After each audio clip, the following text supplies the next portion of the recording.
Hi everyone, my name is Shauna. Welcome back to my channel. In today's video, I'm going to be going through my April TBR with you. So I'm going to go through my physical books, then a couple ebooks that I have, and lastly, an audiobook that I have out from my library. So to start off, I have a couple obligation reads that are a little bit unknown. I have a book club that I run with a couple friends, but we just haven't picked which book we're going to read for April and May. We do kind of 2 months. And then the other book club, I don't get to pick this month. I picked last month. So that book is to be determined about the middle of April, just because the last book that we read was fairly big. So we've kind of staggered when we're going to start our next book. But the one obligation read that I know for sure that I'm doing is Buzzwordathon by Books and Lala. So I am reading The Mountain in the Sea by Ray Naylor. This month for April, it is nature-related words, planet-related words. So I've kind of gone two birds, one stone, mountain and sea with that one. So yeah, we follow a marine biologist as they go to kind of a remote archipelago. That's always such a weird word. To study an intelligent species of octopus. I don't want to know more than that. I want to go into this book a little bit like, what's happening? Are octopus this smart? Is this terrifying? Is this amazing? I want to go into a completely unknown. But yeah, I've heard good things about this, so I'm excited.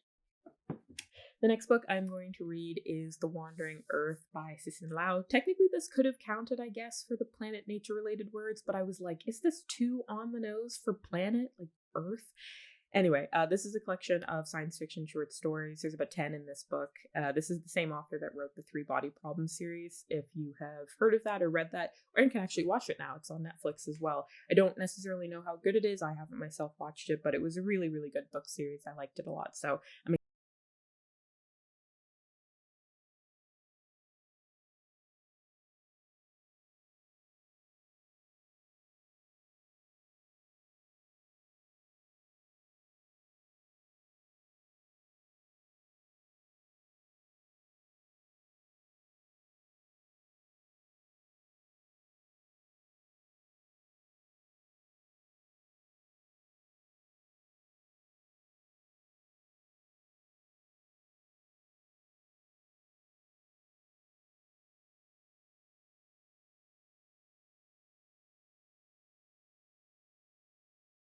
in a cult. So it's like, it's weird, it's wacky, it's a little bit uncomfortable. It's female friendship, but it's also a little bit more. But yeah, I really, really like her writing style, so I am looking forward to this one. Then I have Lodestar by Shannon Messenger, which is book 5 to the Keeper of the Lost Cities series. Sorry, the lighting is always so weird. You can see like the shiny part. But yeah, this is book 5, so I'm not going to give too much of a synopsis if you aren't kind of at this part in the series. I think it's like a 10 book series or something. Like it's very, very big. But yeah, you follow Sophie. It's a middle grade series, adventures, friendship, everything you can think of. Gotta save the world. Just it's a good time.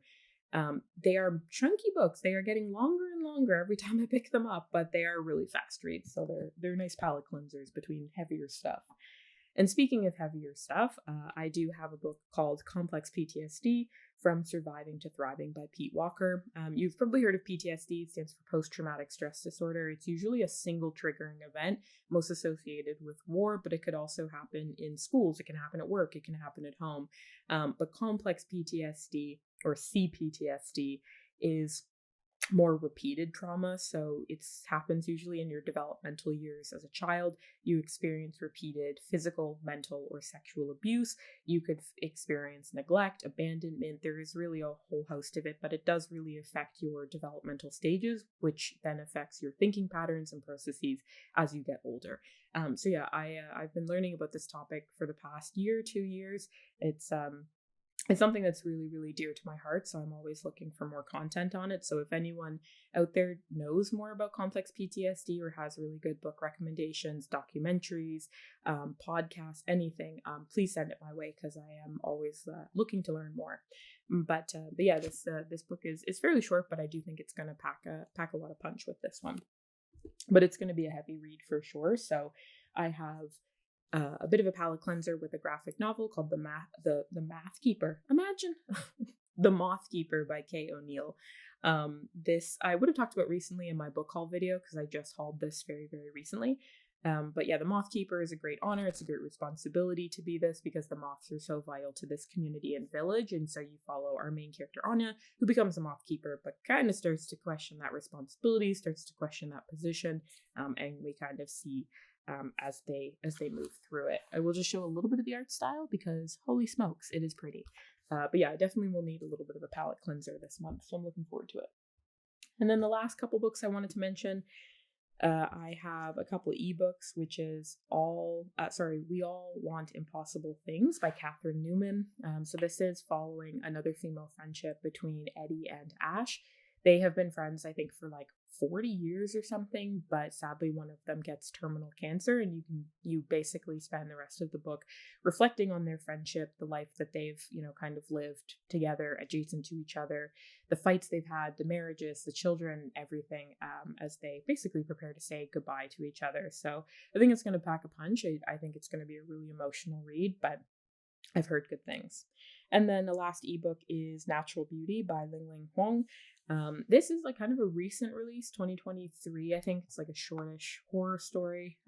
It's about our narrator who was living a pretty normal life. They were going to be a musician. They played piano. Their family did that, but because of the Cultural Revolution in China, her parents actually were disabled, and so she had to find a job, any job, and she ends up working for basically like a beauty kind of department store or conglomerate, and she ends up having a relationship with the niece of the CEO. What that relationship entails, we will find out, but you can see that they're getting kind of caught up in this like world of consumerism and beauty standards and that kind of thing. So it becomes quite dark quite quickly.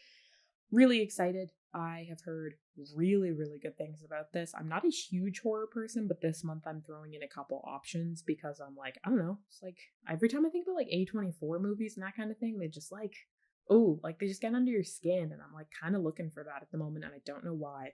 But yeah, that's the other option that I have. And then mentioning horror, the audiobook that I have.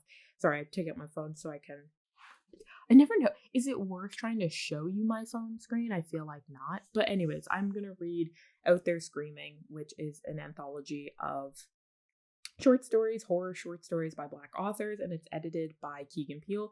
Oh, so Keegan Peele, Out There, Get Out There, Get Out There. Imagine if I named movies Get Out There, Get Out, and Nope, those kinds of things. So yeah, I'm really excited for that book. Like I said, I'm just kind of in a mood for it. I'm not usually a horror thriller person. I'll read the odd one once in a while, but this month I've got kind of two options, so I'm looking forward to it. But yeah, please feel free to leave in the comments what you're reading or hoping to read in April, and we'll have a chat. We'll see you again soon. Bye.